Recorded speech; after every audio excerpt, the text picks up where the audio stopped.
Hey, so this is one of those bucket list things I've been wanting to do for quite a while. And you know what? Well, we're all just here doing our thing at home, getting caught up on projects. This is the project I'm going to try to figure out. So a while back, I got interested in bread making more and I started making more bread at home.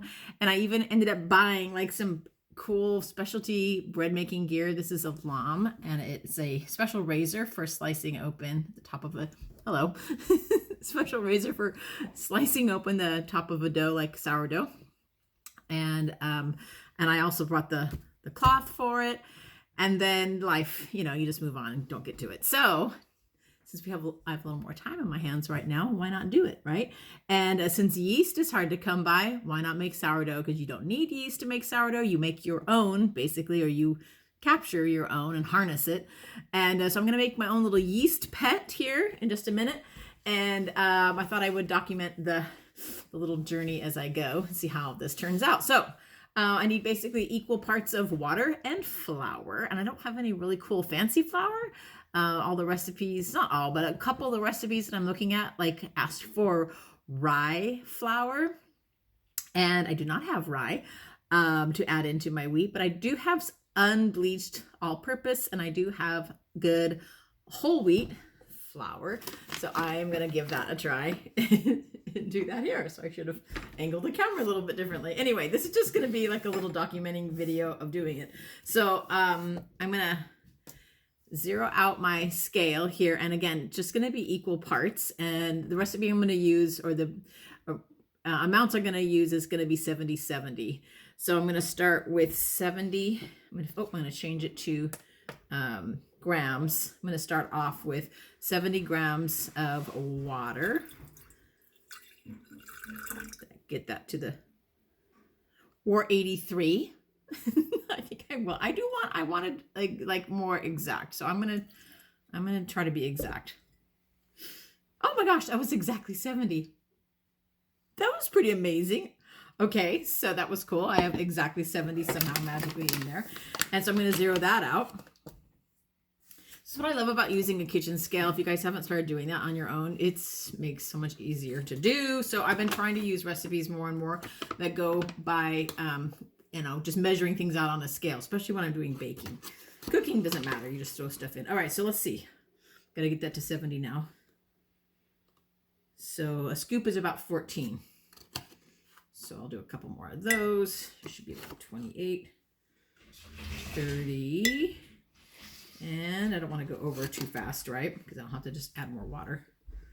43, 60, 61. I'm almost at 70, so I'll have to be real careful. Ooh, 66. Just a little bit more. I want exactly 70. Come on. 68? Really? I thought that would have been more than that. All right, two little more. Let's get to 70. Think. 69. Come on. I'm doing 1 gram at a time. 70. Can I get 70? Not quite. Didn't want to. I don't have a very sensitive scale apparently. There we go. So that's got to be 70. My scale did not change at all. I'm going to move it. Wake up. See? 70. I'm glad I did that. All right.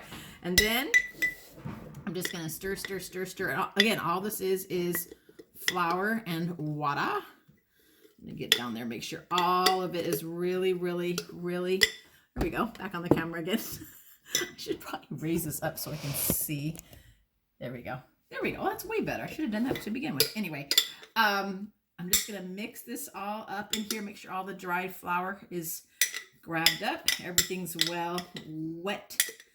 And then you just leave it be. You just leave it be on your counter. Or actually, I'm not going to leave it on my counter. It gets a little bit cold out at night, and it needs to have a nice, happy, warm spot, about 70 degrees Fahrenheit, to sit out and start to ferment. There it is. That's my starter. All right. So the concept is I am basically inviting a little new pet into my family. If I can keep this going, put that there. If I keep this going, then this will be the starter that I'll use to make some sourdough. So I've got, this already is an heirloom because I inherited from my mom a bunch of jars. And so I'm just going to stick a little lid loose on that.